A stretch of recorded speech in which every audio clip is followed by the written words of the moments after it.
One of the first decisions that you have to make about a research project is the selection of an appropriate research design.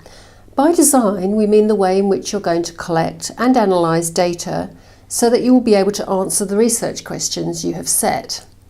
Collecting inappropriate data, for example, would be disastrous for your project, and you may not be aware of this until you are fairly progressed in your study. So it is important to take time at the start of your project, reviewing the strengths and weaknesses of different research designs that you can use to find answers to your research questions. Several factors influence your choice of research design. Some of these relate to the nature of your research problem. The starting point will always be to revisit your research questions and to map possible designs against what you're trying to find out. Depending on the type of research question you have, different options are open to you. Prior research and theory in the topic area can also be helpful as a source of ideas. Others relate to practical factors that may constrain your choice of design. These include available resources of time, money or technology, or your ability to access appropriate sources of data, such as sufficient numbers of respondents or a suitable research site. Ethical considerations also need to be taken into account.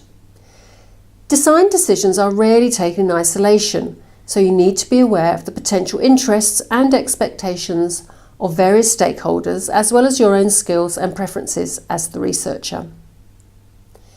It's usual to be asked to prepare a research proposal at the start of a research project.